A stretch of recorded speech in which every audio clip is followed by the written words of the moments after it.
Have you ever had that feeling where consciously you're absolutely set on a goal, like, mastering a skill or finally ditching a bad habit, Mm-hmm. but then the moment you try to actually do it, something just pulls you back. It almost feels like your own mind is working against you, right? Keeping you stuck in those old patterns. Oh, definitely. Yeah. That sense of being stuck where what you want to do consciously just clashes with your automatic reaction. So that's exactly what we're digging into today. Right. And so many people feel that way. It's usually because the real conflict is happening, way below the surface of your conscious thoughts. Exactly. So we've done a deep dive into some fascinating material all about the mind makeover, specifically quick tips for reprogramming your subconscious. Mhm. Think of it like getting the keys to update your own mental software.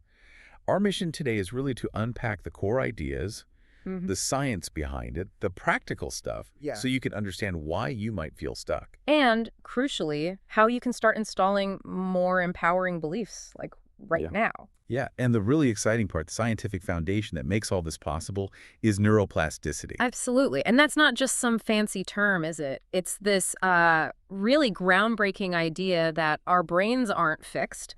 They have this incredible ability throughout our lives to form new connections, to literally rewire themselves. So change is always possible. Old software can be updated. That's the key takeaway. You're never permanently stuck with the wiring you have now. Okay, love that. So if we want to change the code, we first need to understand the system, right? Find the hard drive, so to speak. Right.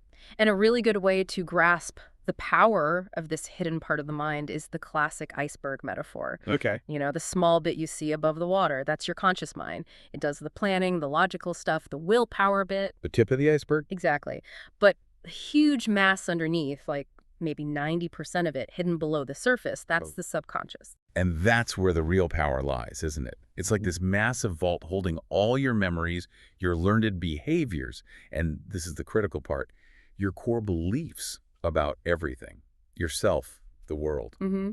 The sources we looked at sometimes call it the silent puppet master, which sounds a bit dramatic, maybe, but think about it. It automates things like driving, which is useful. Sure, saves mental energy. But its biggest job is being the keeper of beliefs. And these beliefs, they aren't just passive ideas. They act like powerful filters. They color how you see literally everything. And that's where it gets really impactful, leading to the self-fulfilling prophecy. Precisely. If your subconscious genuinely believes deep down, I'm just not good enough for that promotion, or I always mess things up, well, it'll actually work to make that true. Yeah, it confirms its own biases. It's like that old saying, often linked to Henry Ford.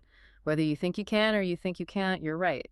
Your subconscious aims to prove itself right. Okay, so how does it do that? How does it filter reality to match those beliefs? Well, the brain has this amazing automated tool for exactly that purpose.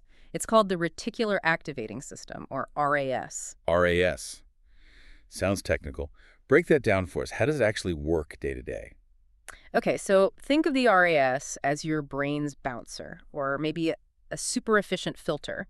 We're constantly bombarded with information, right? Sights, sounds, feelings, billions of bits every second. Way too much to process consciously. Exactly. Your conscious mind would be completely overwhelmed. So the RAS acts as the gatekeeper. It decides what information gets through to your conscious attention based on what the subconscious has tagged as important or relevant. So it's not just storing beliefs, it's actively shaping what we even notice in the first place. Mm-hmm. Like the classic example. You decide you want to buy a specific type of red car. You never really noticed them before. And then suddenly... They're everywhere. You see that exact red car constantly. Exactly. It's not magic or that everyone suddenly bought one. It's your subconscious telling your RAS, hey, this red car, that's relevant, now let it through. But the really crucial insight here is how this works with limiting beliefs. If your core belief is something like, good things just don't happen for me, your RAS will actively filter out evidence to the contrary. Wow. So you might literally ignore or fail to see opportunities right in front of you. Pretty much. The RAS works tirelessly to confirm the story your subconscious is running. It keeps your perceived reality consistent with your beliefs. That makes so much sense. We're wired to confirm our biases. Yeah. But okay, even if my RAS starts letting in, say, gym advertisements because I want to exercise, why do I still end up on the couch? Why does that inertia still win so often? Okay, that's where the next big mechanism really kicks in. The power of the habit loop. The habit loop, right. Most of our behavior, especially the automatic stuff, runs on this simple repeating pattern. There are 3 parts. The cue, that's the trigger, Could be a time, a place, an emotion. Like seeing the couch after work. Perfect example. Then comes the routine, the actual behavior itself, like plopping down and turning on the TV. And finally, the reward, the benefit you get, maybe it's relaxation or escape or comfort. Cue, routine, reward. And that loop gets reinforced somehow in the brain. Makes it sticky. That's exactly it. The neurochemical that really cements this loop is dopamine. Ah, dopamine, the pleasure chemical. Right. When you complete that routine and get the reward, even if it's a bad habit like smoking, giving you relief, or scrolling social media, distracting you from stress, your brain releases dopamine. That dopamine surge floods your system and basically tells your brain, yes, that worked, remember this, let's do it again. It powerfully reinforces that neural pathway. Which explains why bad habits are so hard to break. You're literally fighting against your brain's craving for that dopamine hit. Precisely. Your brain is wired to seek that reward. So if dopamine makes the bad habits stick, how do we leverage that for good habits? How do we make the healthy habits stickier? It really comes down to consistency. The sources talk about this as neural reinforcement. You have to consciously, deliberately carve out a new neural pathway to override the old, well-worn one. Okay. And that takes time and repetition. It's not usually instant. Yeah. Think about learning a new language or a musical instrument. You need practice, right? Consistent practice. Makes sense. It's building a new road in the brain. Exactly. And the sources mention a useful framework for this, though it's more a guideline than hard science. What? The 2190 rule. Okay, the 2190 rule, what's the idea there? The general idea is that it takes about 21 days of doing something consistently for your brain to start recognizing it as a new pattern, a potential new habit. Just enough to get it started. Right, but to really solidify it, to make it an automatic part of your lifestyle where you almost don't have to think about it anymore. The suggestion is you need closer to 90 days of consistent practice. 90 days. Okay, right. So it goes from something you force yourself to do to something your brain actually starts to want because it anticipates the reward. Exactly. It builds its own dopamine expectation for the new positive habit.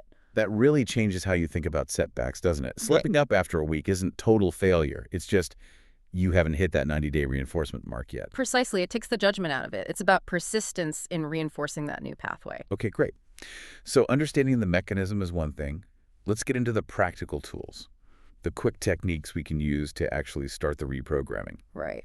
And the very first step before you try to install new software is you absolutely have to become aware of the old limiting programs that are running. Awareness first. Okay.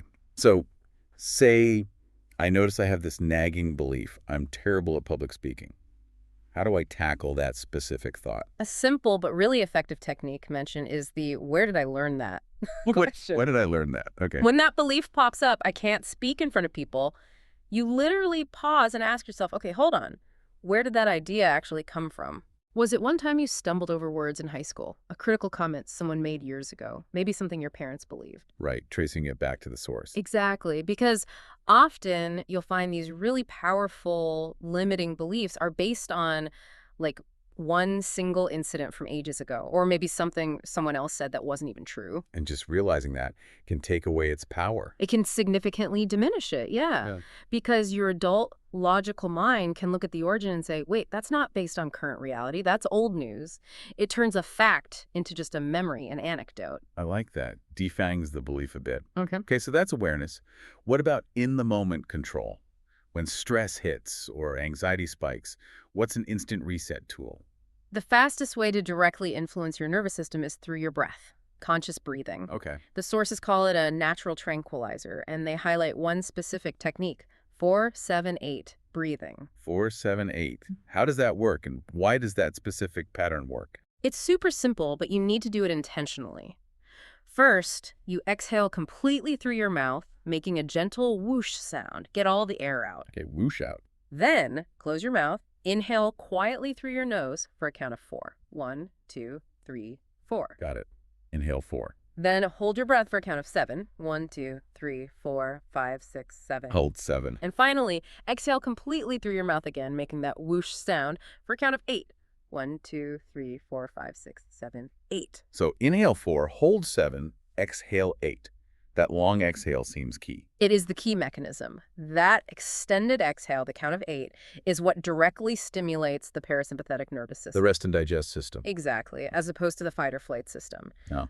By forcing that slow, long exhale, you're sending a powerful physiological signal straight to your brain saying, it's okay, you're safe, calm down. Wow. It physically shifts you out of that high-stress state, often almost instantly. It creates immediate calm. That's a fantastic tool for immediate state management. Mm-hmm. Okay, so once we're calm, we need to actively input the new code, right? Using language and imagery. Let's talk affirmations. The sources say just repeating words isn't enough. There are two big rules for making them work. Rule number 1, they absolutely must be in the present tense. Present tense. So not, I will be confident, but I am confident. Exactly. Your subconscious operates in the now. Will be tells it that confidence is still somewhere off in the future. I am brings it into the present reality for the subconscious. Okay, but sometimes saying, I am successful, Yeah. when you feel totally overwhelmed, can feel, well, like you're lying to yourself. Yeah. How do you get past that internal resistance? That brings us to rule number 2, and it's crucial. The affirmation has to be infused with emotion. Emotion, okay. If you just robotically chant the words, your subconscious is likely to dismiss it. It doesn't feel real. But if you say, I am worthy and capable, and you simultaneously generate the feeling, maybe warmth, gratitude, confidence, excitement, that emotional charge is what carries the message. So the feeling is the delivery system. Yes. The subconscious responds much more strongly to feeling and emotion than it does to dry logic or plain words. That feeling makes the message land. That makes perfect sense. Yeah. And that emotional connection probably makes visualization even more potent. We touched on how the brain struggles to tell the difference between real and vividly imagined experiences. Absolutely. Visualization taps right into that. A great technique is creating a mental movie. A mental movie? Yeah. Let's say you're nervous about that big work presentation. Instead of just worrying, you actively rehearse it successfully in your mind. But here's the key. Engage all your senses. Okay, not just seeing it. Right. What does the room smell like? Coffee. What does the clicker feel like in your hand? What does your voice sound like? Strong, clear, confident. What do you see? People nodding? What do you feel emotionally? Calm, prepared, successful. Making it as real as possible internally. Exactly. By doing that, you're essentially training your subconscious. You're showing it, look, we've already done this successfully. It primes those neural pathways for success when the actual event happens. It's like preloading the success program. Brilliant. Okay, one last technique. To keep all this going, to build momentum with new habits and reprogramming, the sources talk about celebrating small wins. This brings us back to dopamine, but using it intentionally for positive reinforcement. Right. When you acknowledge and genuinely appreciate a small success, maybe you did your 4-7-8 breathing every day for a week, or you questioned a limiting belief using, where did I learn that? Take a moment to really feel good about it. Give yourself credit. Yes, that conscious celebration triggers a little hit of dopamine. It feels good. And that reinforces the behavior that led to the win. Creating a positive feedback loop. Exactly. It tells your subconscious, hey, doing this thing leads to feeling good. Let's do more of it. And piling up those small wins gradually builds genuine confidence and fundamentally shifts your self-perception. It sends the message, I am capable. I am making progress. That's powerful. Okay, so let's recap briefly. We've talked about the subconscious as this huge, powerful operating system. Driven by beliefs, filtered by the RAS. And shaped by habits reinforced by dopamine through the habit loop. And we've got practical tools, questioning beliefs, the 4-7-8 breath for instant calm, and using affirmations and visualization charged with emotion. Plus, celebrating those small wins. Yeah, those are really effective starting points, but the sources we looked at also really emphasize that for deep, lasting change, it helps to take a more holistic view. Holistic. Meaning beyond just these mental techniques. Right. True mental mastery often involves integrating other lifestyle factors that directly influence your brain chemistry and overall well-being. Okay, like what? Can you give an example? Sure.